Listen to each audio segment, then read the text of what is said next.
नमस्कार दोस्तों, आप सबका स्वागत है। आज की हमारी कहानी है बेटा, अब मैं समझदार हो गई। 70 वर्षीय रेवती जी एक चारपाई पर अपने घर के आंगन में बैठी हुई हैं। उनका शरीर जर्जर और कमजोर हो चुका है। पैर और कमर की दर्द से करहाती रहती हैं। बहू से बात करने की हिम्मत नहीं जुटा पा रही थी। अपने बेटे का कमरे से निकलने का इंतजार कर रही थी कि बेटा जैसे ही अपने कमरे से बाहर आएगा वह उससे बात करेगी, क्योंकि बहू तो बहू ही है। वह तो उनकी बात ही नहीं सुनती, लेकिन बेटा तो उसका अपना है, वह तो उसकी बात सुनेगा। रेवती जी ने अपने बेटों को बड़े ही नाजों से पाला है। उनके मन के कोने में यही आशा थी कि बहुएं चाहे उसकी बात ना सुने, पर बेटा तो जरूर सुनेगा और वह तो उनकी परेशानियों को समझेगा। इसी आस में बैठी हुई थी, क्योंकि रेवती देवी के बहू बेटों ने आंगन में बने हुए टिन शेड में उनकी चारपाई लगा दी थी, जिसमें पंखे और लाइट का भी उचित प्रबंध नहीं था। एक छोटा सा टेबल फैन लगा दिया था जो बहुत शोर करता था, और रात में मच्छर काटते थे वो अलग। एक छोटा सा बल्ब लगा दिया गया था जो कभी जलता तो कभी अपने आप ही बुझ जाया करता। तभी रेवती देवी का छोटा बेटा रमन बाहर निकला। रेवती देवी बोली, बेटा, यहाँ अंधेरा सा लगता है। यह बल्ब भी कभी जलता है और कभी नहीं। कोई अच्छा सा बल्ब लगा दो बेटा, पूरी रात मच्छर सोने नहीं देते। बहू से कहो ना कि अगर कोई पुरानी मच्छरदानी हो तो वही निकाल दे। बेटा एकदम तुनक कर बोला, क्या माँ, सुबह सुबह आप शिकायतें लेकर बैठ गई? कोई काम नहीं है क्या आपके पास? अरे, सुबह उठकर भगवान के नाम लिया करो। सुबह सुबह टोक दिया, अब तो दिन भी अच्छा नहीं जाएगा।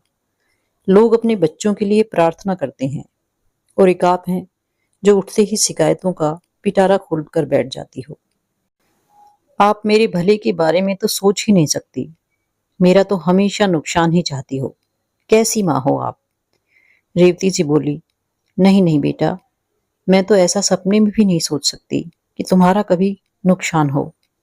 जीवन का सबसे बड़ा नुकसान सह लिया है बेटा। अब कोई और नुकसान सहने की ताकत नहीं है मुझमें। और मैं अभी ना बोलूं तो कब बोलूं? तुम तो मिलते ही नहीं हो। शाम में तुम थके हारे आते हो, इसलिए कुछ कह नहीं सकती। गलती हो गई बेटा, आगे से ध्यान रखूंगी। जब मैं काम पर जा रहा हूं तो सोचिए मेरा क्या फायदा होगा। आपने तो पूरा दिन ही खराब कर दिया। करुणा, ओ करुणा, सुन रही हो? रमन ने अपनी पत्नी को आवाज लगाई। करुणा बोली, हाँ हाँ, आ रही हूं। अरे, मैंने तो सोचा आप चले गए होंगे, फिर यहाँ क्यों रुक गए? रमन बोला, जरा माँ का दुखड़ा भी सुन लेना। जाते जाते भी इन्होंने मुझे टोक दिया। अब ना जाने आज धंधे में नुकसान होगा कि क्या होगा। इतना कहकर रमन मुंह बनाते हुए दुकान की तरफ चला गया।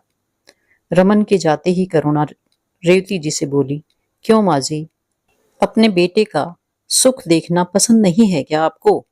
सुबह होती नहीं कि आपकी किच किच शुरू हो जाती है। ना जाने एक महीना कब कटेगा और मैं आपको जेठानी जी के घर भेज दूंगी। वहीं क्यों नहीं रह जाती? क्या परेशानी हो गई है? रेवती देवी बोली, बहू, देखो तो, अभी सुबह के 9 बजे हैं और इन सीढ़ियों के नीचे कितना अंधेरा है। अंधेरे की वजह से मच्छर भी बहुत काटते हैं। मुझे बच्चों के कमरे में ही एक कोने में जगह दे दो। कम से कम यहाँ अकेले तो नहीं रहूंगी। करुणा बोली, शुक्र मनाएं कि इस टीन शेड के नीचे जगह मिली है, वरना दरवाजे के बाहर जगह मिलेगी। और मैं आपको अपने बच्चों के कमरे में रखूंगी तो मेरे बच्चे कैसे पढ़ेंगे? चुपचाप यहीं पड़ी रहो। अगर कोई पुराना बल्ब मिलेगा तो लगा दूंगी। अब मुझे पीछे से आवाज मत लगाना। इतना कहकर वह कमरे में चली गई। आधे घंटे बाद रेवती जी कुछ सूंघ कर बोली, आज बहू ने जरूर कुछ अच्छा बनाया होगा। खुशबू तो बहुत अच्छी आ रही है। बहुत दिन हो गए हैं कुछ अच्छा नहीं खाया। आज भर पेट खाऊंगी। सोच सोचकर रेवती जी मुस्कुरा रही थी। तभी करुणा उनके लोटे में पानी और एक थाली में कुछ रोटी डाली और बोली, थाली धोकर रखना। वरना मक्खी भिन बनाती हैं। रेवती जी ने आशा भरी नजरों से बहू को देखा और बोली, बहू, आज भी वही रोटी दाल? बच्चे तो यह रोज नहीं खाते होंगे ना, फिर मुझे क्यों हर रोज दे देती हो? करुणा बोली, सबके लिए यही बना है। तभी अंदर से बेटी की आवाज आई, माँ, आज मेरे टिफिन में थोड़ा पनीर की सब्जी और रोटी ज्यादा डालना, बहुत ही स्वादिष्ट सब्जी बनी है। करुणा एक पल रुकी और बोली, दिन में यह लड़का सपने देख रहा है, वह तो बच्चा है, आपकी उम्र सपने देखने की नहीं है। चुपचाप खाइए और मुझे भी खाने दीजिए। इतना कहकर वह चली गई। बेचारी रेवती जी दाल में सूखी रोटी डुबो डुबो कर अपने टूटे दांतों से किसी तरह निगल रही थी और पुराने दिनों को याद कर रही थी। जब दूसरा बेटा हुआ था तो लोग उनके पति रमेश बाबू से कह रहे थे, रमेश बाबू, बहुत बधाई हो, अरे आपने तो छक्के पर छक्का मारा है। रमेश बाबू और रेवती देवी की सुखी संपन्न परिवार था। पहले वे किसानी करते थे, बहुत मेहनत करके पैसा इकट्ठा किया, फिर पास के शहर में ही अपने लिए मकान बनवा लिया और एक किराने की दुकान खोल ली, जिस पर ईश्वर की कृपा हुई और दुकान खूब चलने लगी। पैसे की कोई कमी नहीं थी, खुशियों से सबका जीवन चल रहा था। फिर करीब 2 साल बाद रेवती देवी ने फिर खुशखबरी दी।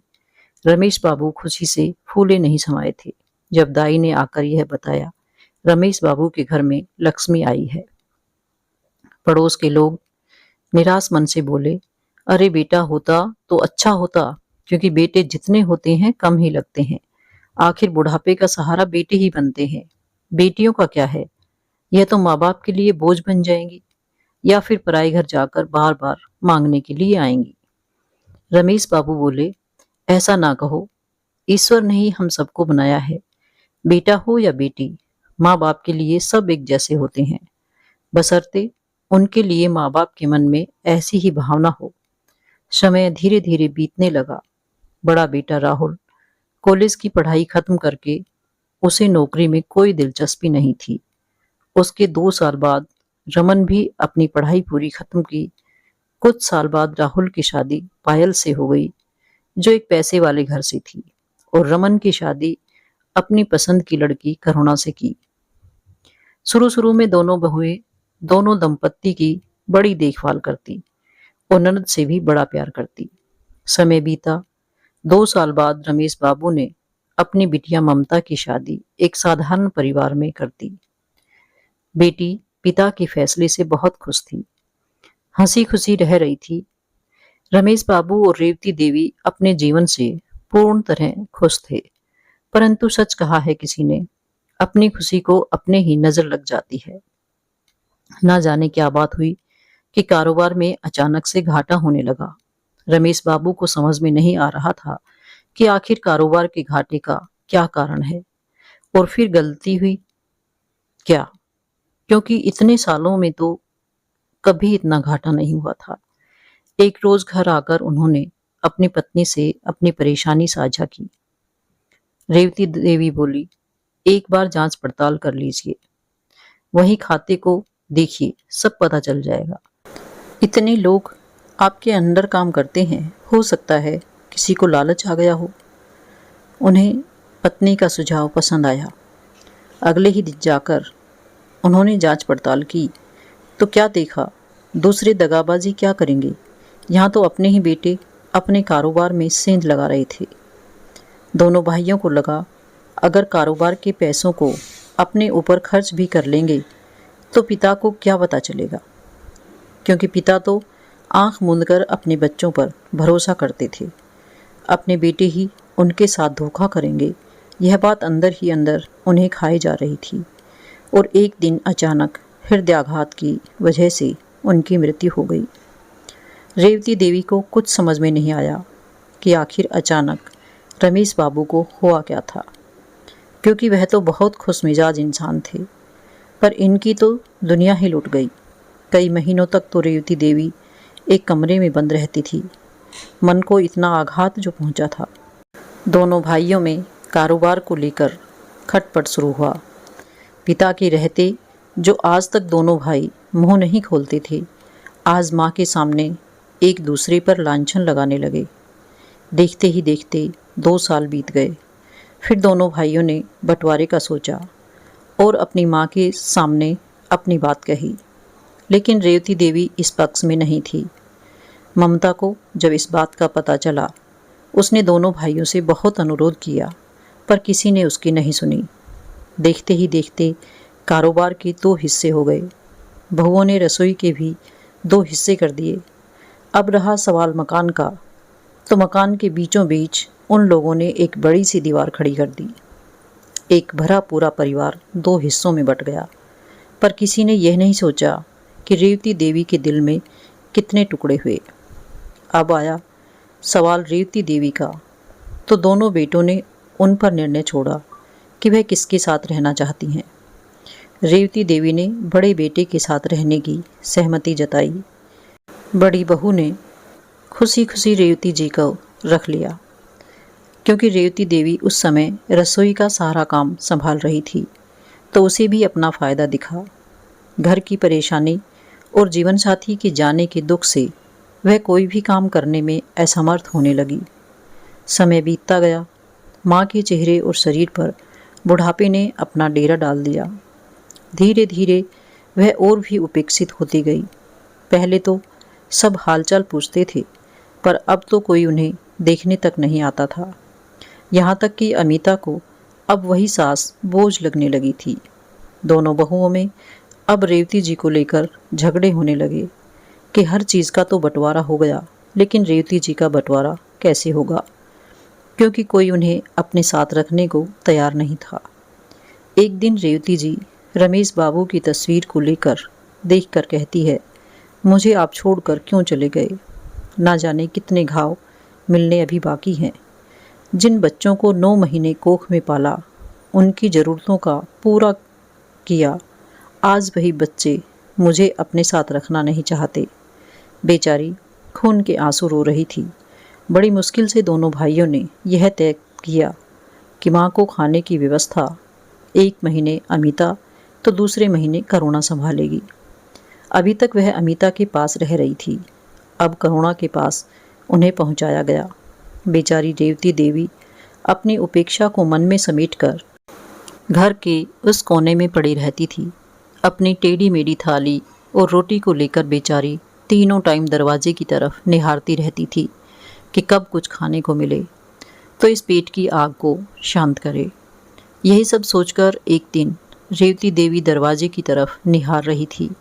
तभी दरवाजे की तरफ से किसी के आने की आवाज़ हुई। जब देखा तो उनकी आंखों में चमक बढ़ गई।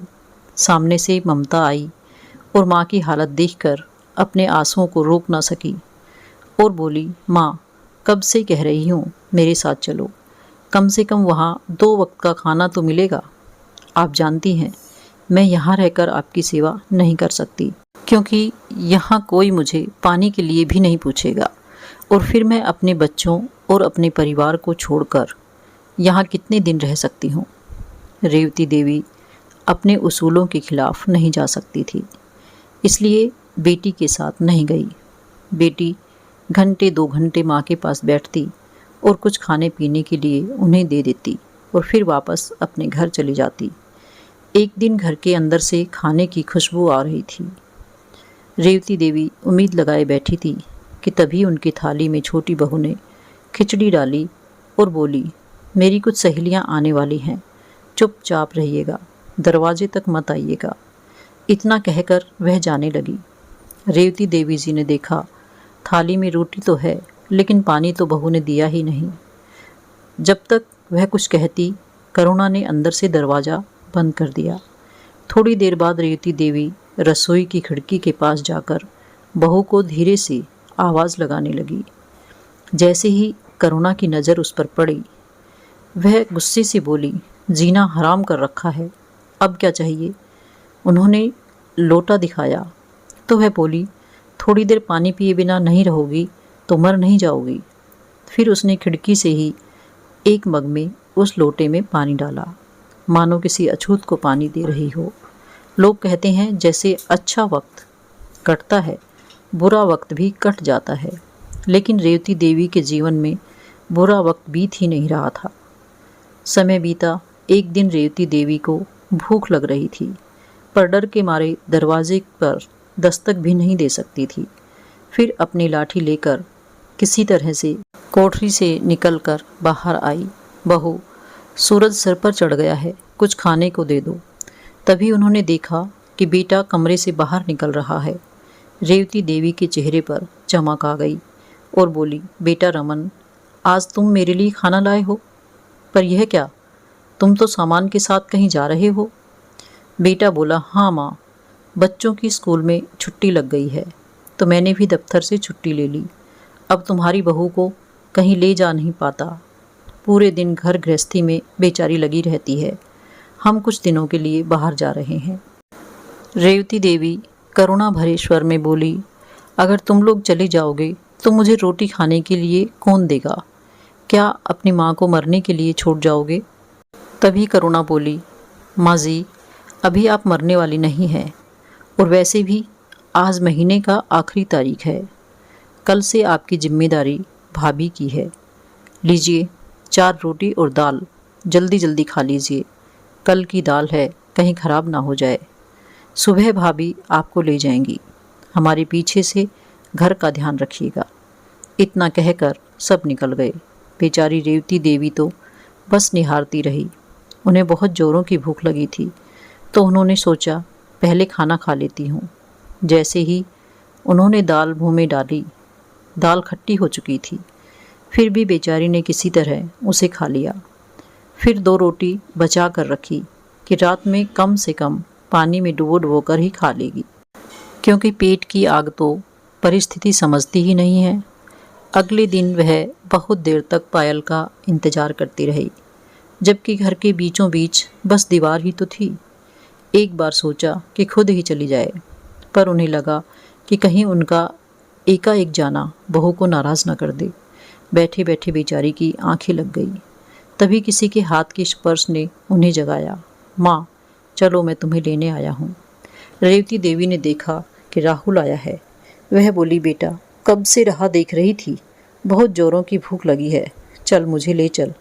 उन्होंने एक छोटा सा बक्सा और पति की तस्वीर उठाई और बेटे के साथ चल पड़ी। बेटे में इतनी भी इंसानियत नहीं थी कि माँ का हाथ थाम लेता।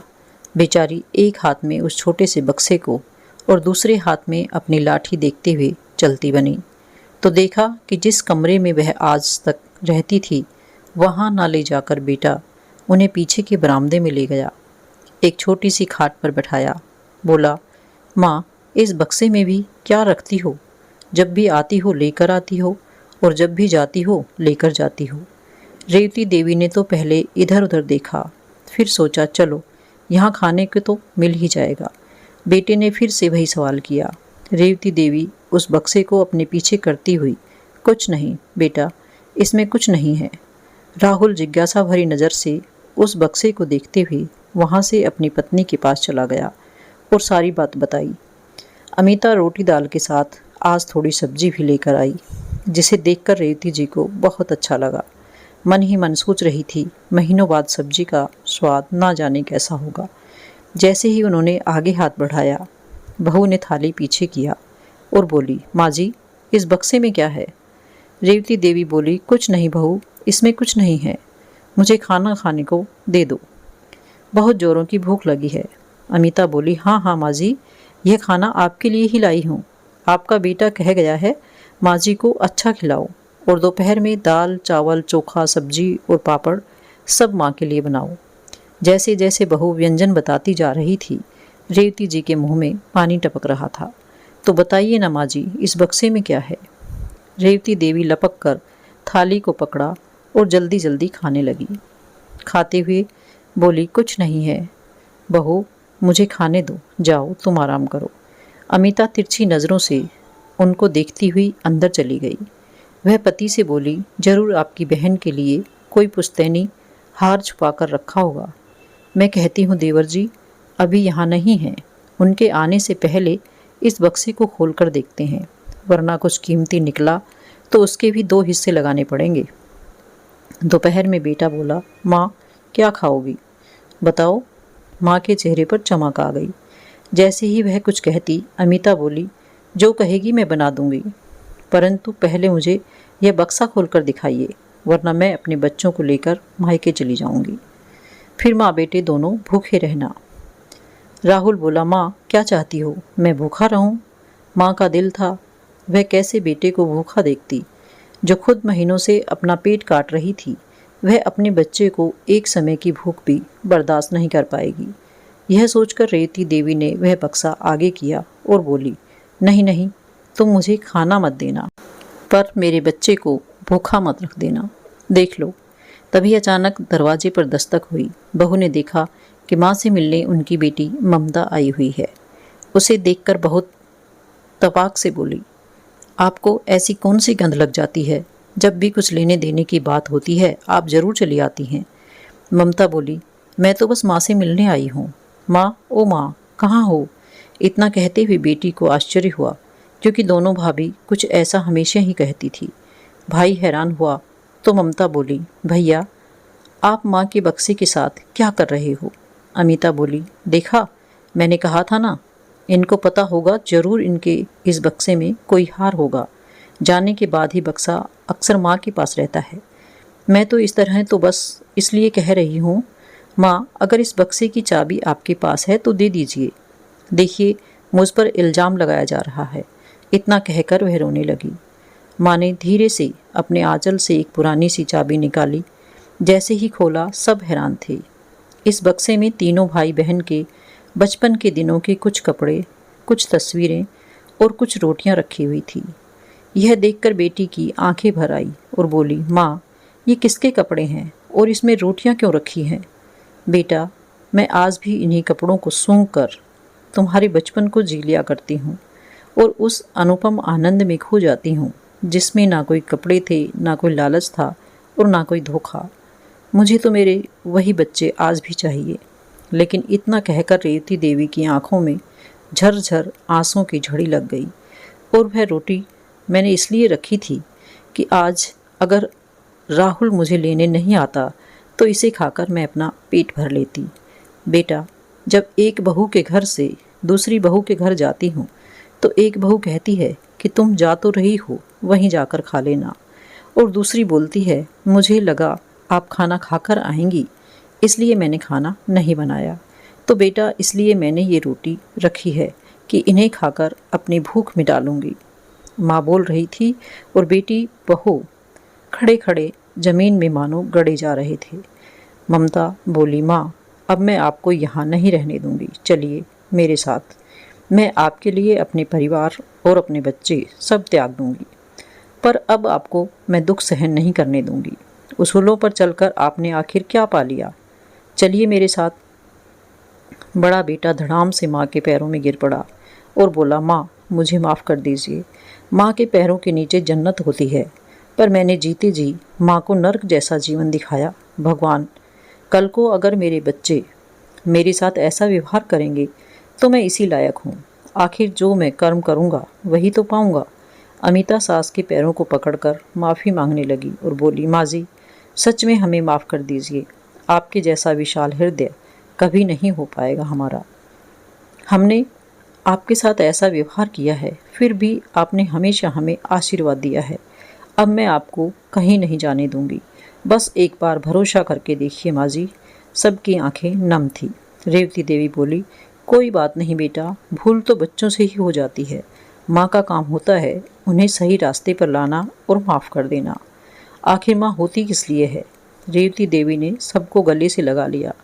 बड़े बेटे ने बड़ी इज्जत के साथ रेवती देवी को गोद में उठाया, एक अच्छे से कमरे में ले गया और बोला, माँ, यह आपका घर है, आपकी जहाँ इच्छा हो आप रहिए।